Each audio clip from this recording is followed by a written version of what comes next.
Hello and welcome to another edition of 10 Seconds and the 10 Seconds XC Off-Road Cast. I'm Rodney Tomlin, along today with former WXC champion and, of course, contender in the GNCC series, Becca Sheets. And we say hello and welcome to Becca Sheets. Hello. How are you doing today? We are in beautiful, sunshiny Florida, getting ready for round number 2, and already a new season and new things for you, it looks like, huh? Heck yeah. I'm doing awesome. I love being in Florida, and even though the temps have dropped about 20 degrees, still just be out here in t-shirt and shorts, and that makes me pretty happy. Yeah, it does make for a happy day, no doubt about that. Becca, talk a little bit about it. Some big changes for you in the off season, and we've already gone through round 1 at Big Buck GNCC, and it looks like a fairly successful reunion for you. Yeah, definitely.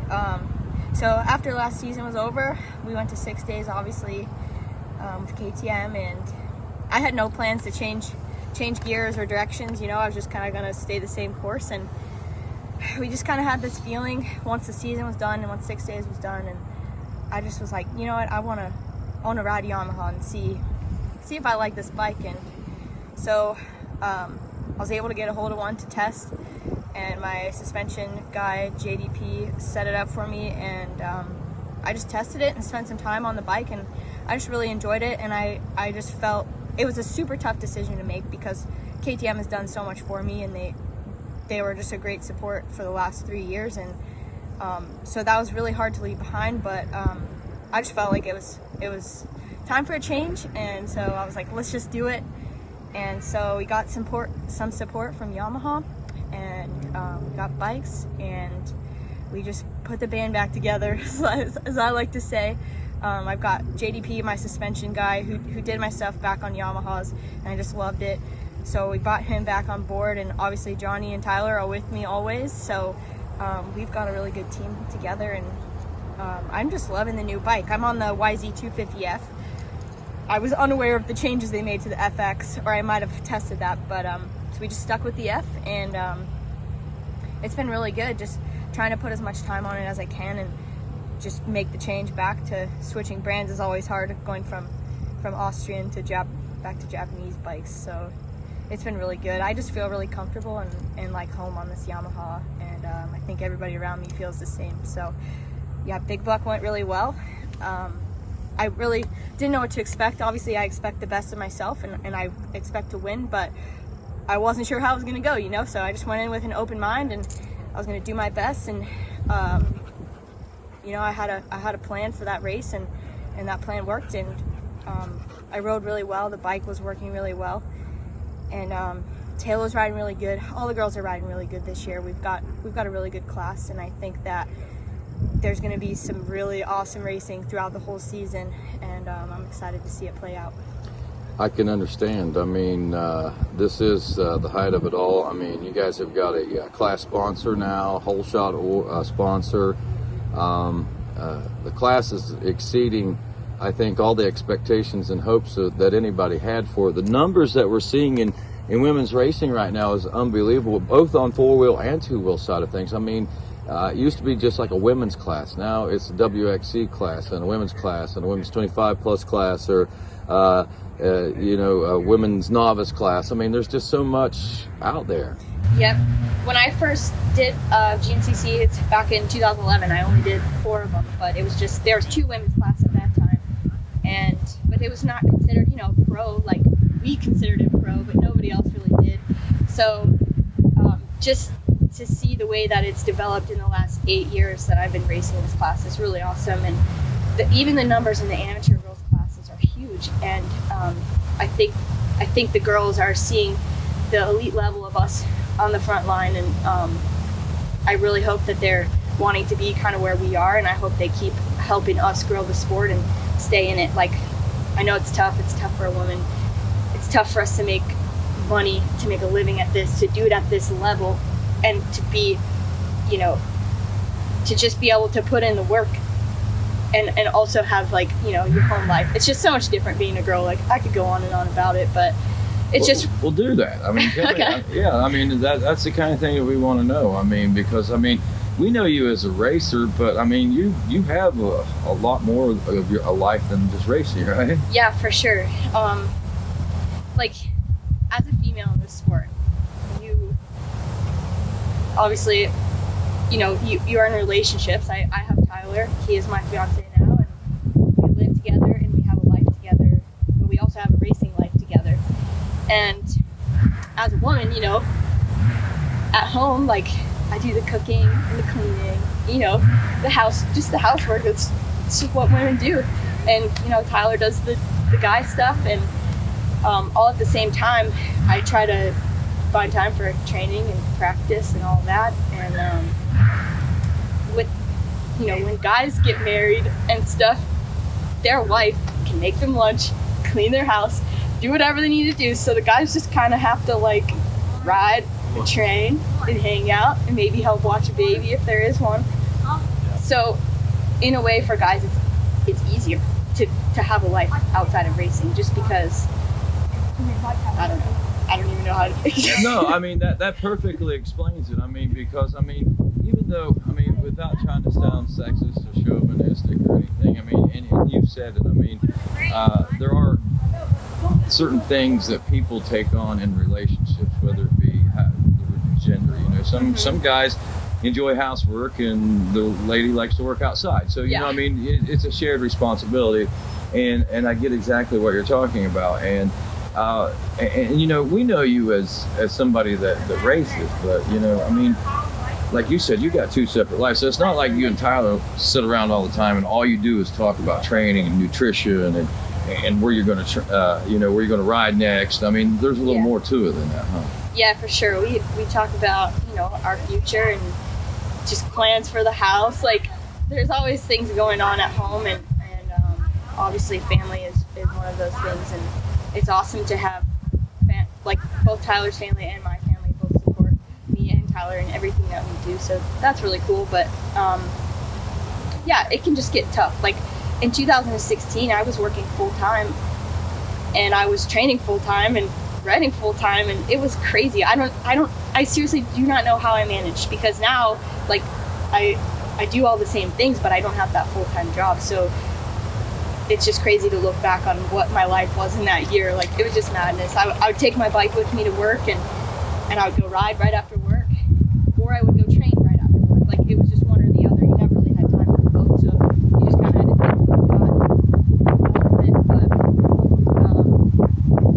I wouldn't have it any other way. Like, I've been put here to race dirt bikes, I think, and share my life with Tyler.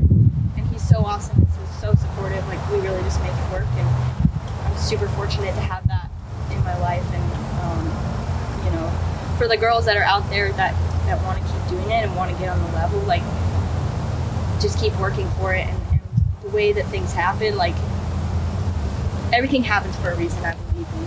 And I think that, you know, if you want it bad enough, like, you can make things happen. And I wanted it bad enough. I wanted to be a professional dirt bike racer since I was 7 years old.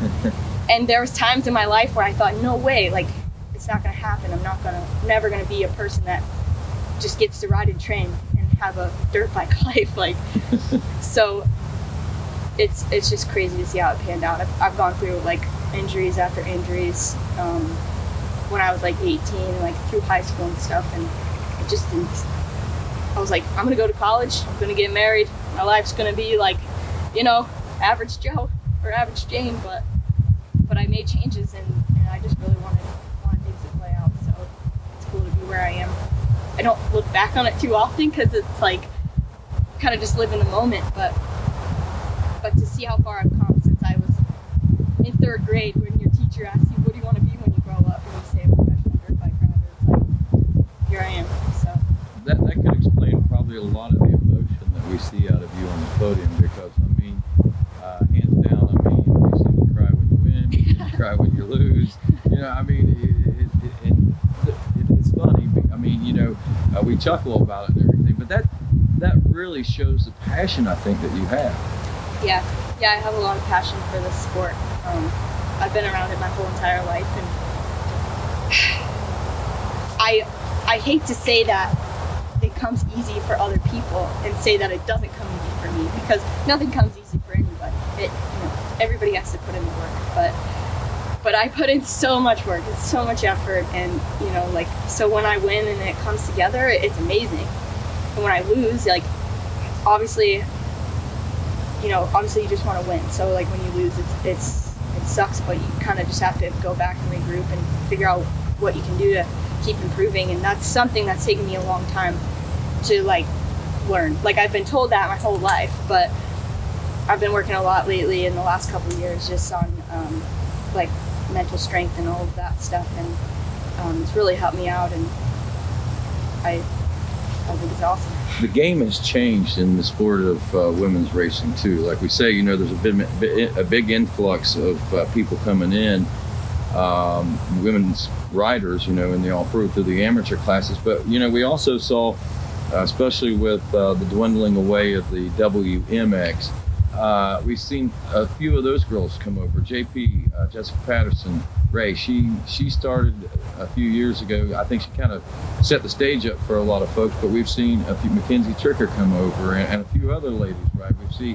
Taylor Jones coming from Australia as well, just specifically to race off-road. I mean, there's a big spotlight on this class. There's been a lot of changes since, you were racing against Mandy Maston and some of those folks, you know what I mean? Yeah, when I first started racing, Mandy Maston was there, but Maria Forsberg was kind of the highlight of that class at the time, and she was riding as a support ride for KTM, and it was like the following year she got a full factory ride, and she came all the way from the West Coast, and they were flying her over and setting up her bikes, and I'm just like, wow, like that's so awesome, so cool.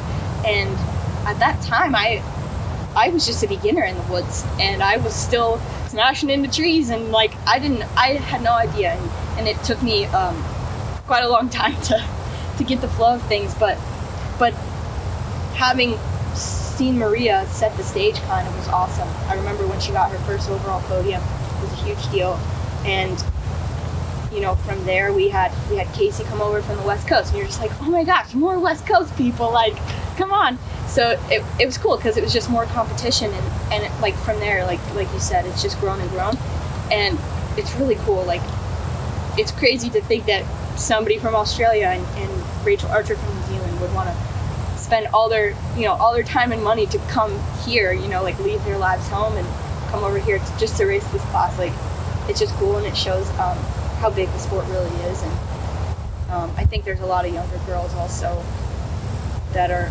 going to be good, and they're going to learn, and they're going to figure it out, just like I was when I was 19. Like there's some young girls that aren't like, they're not super fast, but they're good riders, and they just got to figure it out and figure out that speed, and they have to want to keep getting faster and keep improving. But that's what's so cool about our class. Like I think there's always a woman up front to like look up to and try to get to that level, I think.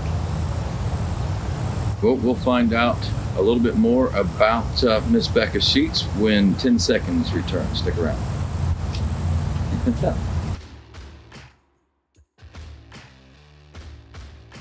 Did you know you can save up to 25% and receive free shipping on great AMSOIL products with their preferred customer program? AMSOIL also has special pricing arrangements and free shipping for commercial accounts such as trucking companies, loggers, landscapers, and businesses like yours. Or if you have a business and would like to begin selling AMSOIL products, you could qualify to participate in the AMSOIL Retail Account program.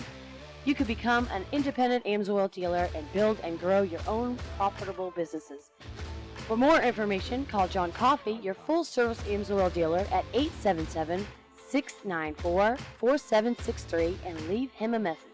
B&R Motorsports Racing Engines and Suspension is a family-owned business with over 15 years' experience working on motorcycles, ATVs, dirt bikes, side-by-sides, and snowmobiles. B&R Motorsports strives to provide the best customer service, products, and prices. Check out their website at bnrmotorsports.com and find an extensive inventory of parts for the YZ450RX, the Raptor 125, the Can-Am, and Can-Am side-by-sides, wheels and parts, and shocks, shock parts, and springs, and more. That's bnrmotorsports.com. So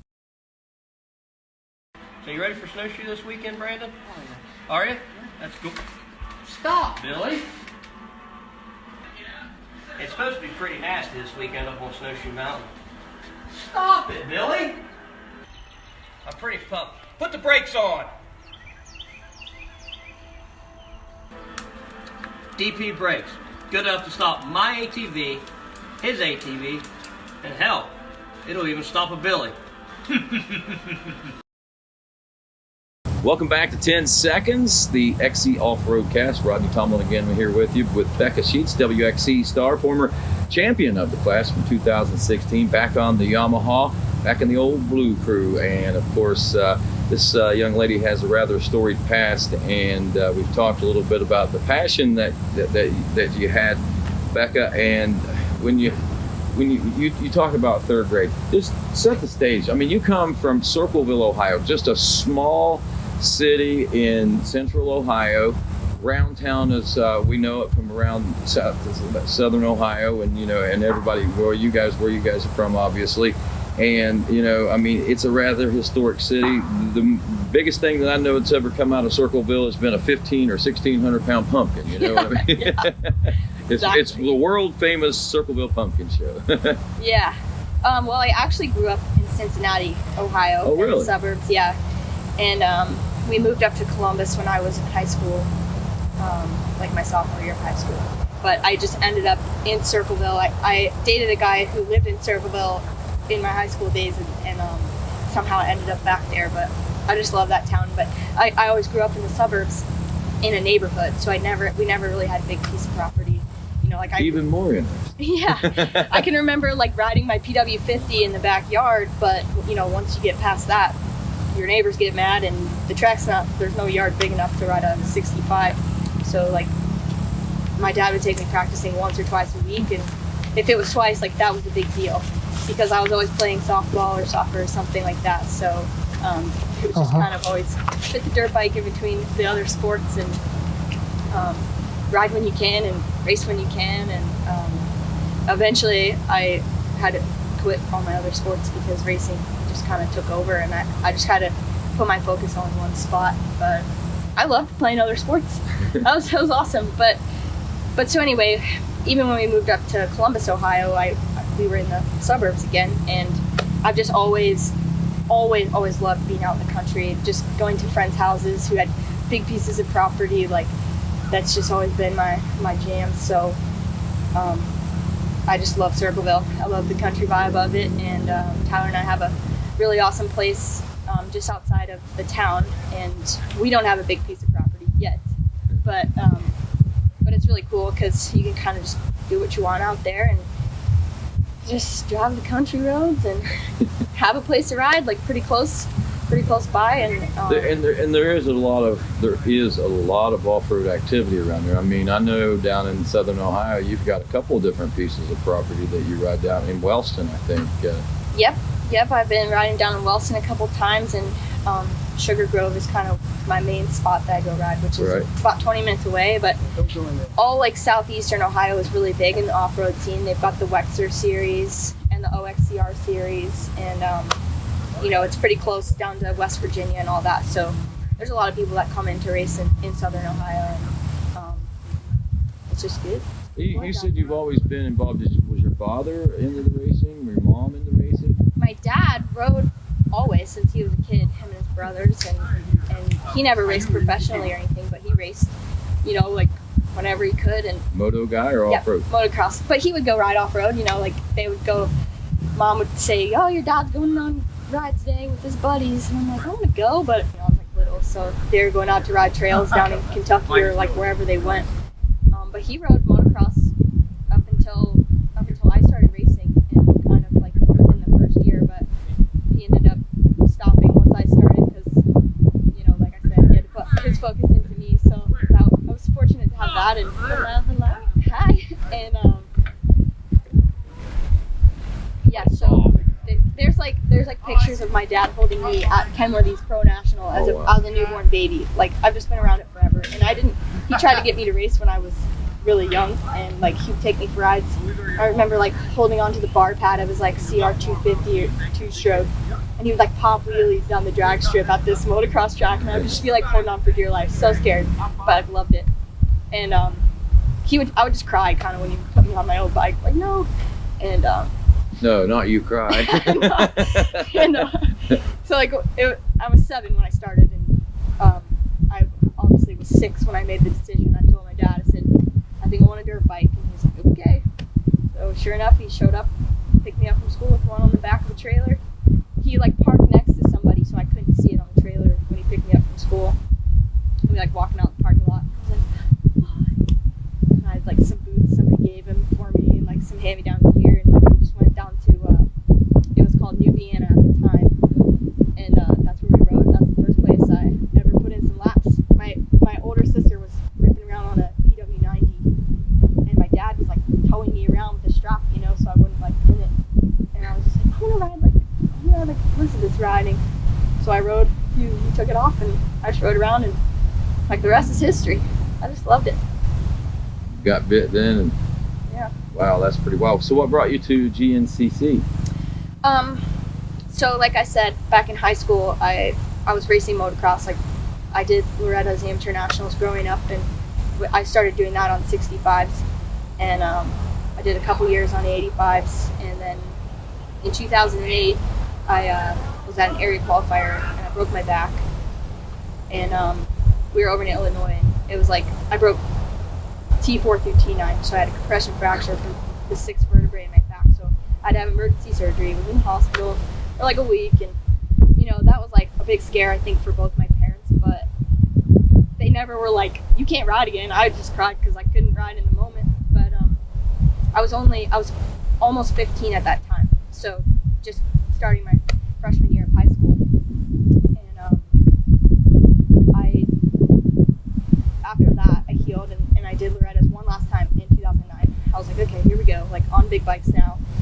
So I did Loretta's again, and it was like okay, but it was like the next spring we were doing a qualifier for 2010 Loretta's, and I broke my ankle, and I was like, oh no.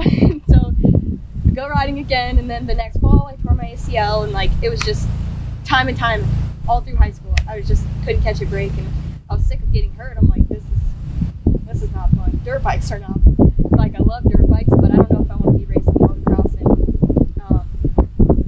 I met Walker Fowler, and my friend Shelby Rowland, she raced motocross, but she had raced a few GNCCs, and people were just kind of like, you should go race them.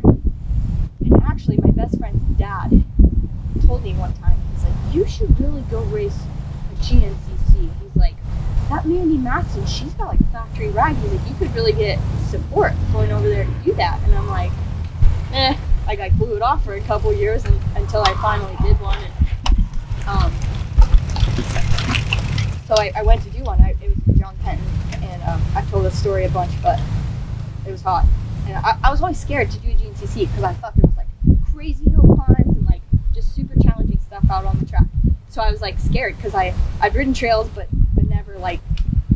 never for racing or anything. And so anyway, I went out there. The Penton was fine. I don't think I got stuck anywhere, but that's what brought me to GNCC. It's just like friends around me just kind of encouraging me to just go try it, and I'm sure glad I did, because it was just a major change for me, like having to race for 2 hours and put your body through that in the heat of the summer, or just any time really. Like, it was just so crazy to me, and I was like, I want to be good at this. Something inside of me was just like, you could get good. Like, you can make it through a race without getting blisters and without getting tired. Like, you can do that. And I went home and I told my mom, just tell my mom about it. And my mom never rode dirt bikes or anything. She's kind of like a school, like, book nerd type lady. She's a super proper lady. She's just like, hey, if you think you can be good at it, you go do it. You go. And I'm like, okay. And so I just kept at it. But after high school, I went to college because I didn't know for sure anything was going to pan out for GNCC. I was just going to do it for fun. That's how it all started. It was just for fun. No seriousness, no goals in mind, just fun. And I was in college and I was working, and I was like going to class and just passing out tired from work, and it was just not going well.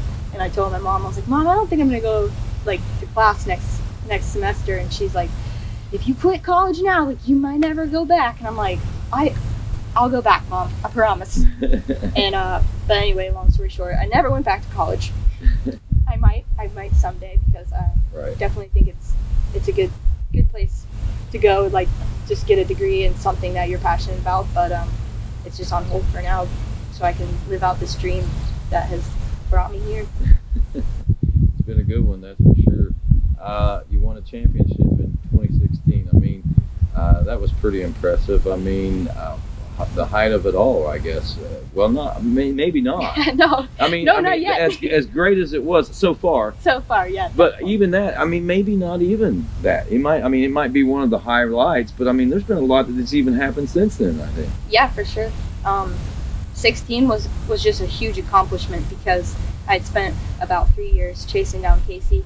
Like, when she first came over, I was not really close, but I was getting closer, and it took me 3 years to take her out. Man, I didn't take her out, actually. But to be able to beat her, like, race after race, and just learn from her. And so yeah, winning the championship was obviously a huge accomplishment. But yeah, since then I've accomplished so much more. Like, going to ISDE, I've done that for 3 years, and obviously last year we won the championship there, and that's all thanks to KTM, because he kind of swooped me up, and ever since I won my championship, people started coming up to me, like Jeff Russell, hey, you ever think about going to 6 days? People just here and there ask me about 6 days, and I'm like, I don't know, man, because I knew that Mandy Masson went, and I knew about it, but I didn't know for sure, and I was just like, that's not my cup of tea. But we were able to get support to go over there, and I was like, okay, I'll go for the experience. And France was the first one that we went to, and it was so tough. Like, the first day that I was there racing, I had a mechanical issue and ended up having to ride the entire day with like no brakes, because I was behind on time. And so in the first day, it was like 90 degrees. I just like totally dehydrated and wore myself out, and I was like crying. I didn't cry throughout the day, but I cried at the end of the day. I was just like, this is crazy, I'm so tired. And I made it through the week though. I was so fatigued, like my forearms and everything were so crazy, but I made it through the week. And after France, I was like, I'm never doing 6 days again. That was crazy, never doing it again. And the next year came. I said the same thing after we went to Chile. I was like, never again. And Auntie's like, come on, we gotta go to 6 days. He said he had a 3-year plan for us to win it, and over Australia, and it was awesome, because we made it happen in Portugal last year. And it's some of the coolest experiences that I've had. And you just get to go ride your dirt bike for 200 miles a day in the backcountry of some other country. So it's really awesome, and it's really cool to see all the other countries come together, and just the love for dirt bikes. It's cool that it's everywhere. It is. I was going to ask you about the competition in a nutshell. I mean, the competition today, I mean, it's changed a lot, obviously. The level is so much more intense now between the girls. Yeah. We look back on that often, because we say, like, I think if Maria came, like in 2013, Maria came to try to race us here today, we would wax her. Because we've just elevated everything, just kind of like it does even with the men. Like, they get faster and faster. The training gets more serious, the riding gets more serious, and like right now we've got myself, we've got Taylor, we've got Mackenzie Tricker, we've got Rachel Archer, we've got all these girls in this class that are really good riders, and it just takes their effort to be able to learn and get better. And like, if they do that, like, it's just crazy. It's going to be tight racing. It's going to be super good competition this year, I think. But yeah, the competition over the last few years has just always been really awesome. There's always something going on up front, and I think that for a couple years back then, it was just kind of one person out front, and now we've got multiple. So it's cool to see that, and even the pack behind us, like the 5, 6, 7 girls, even 8, 9, 10, like, they're all there, I think. And obviously I don't get to see it, but I see the lap times and I see where they finish, and it's cool that they're all back there and just doing their thing. Pretty racing impressive with us. Yeah, it's impressive. There's no doubt. Any parting shots before I let you go? Anything you want to say?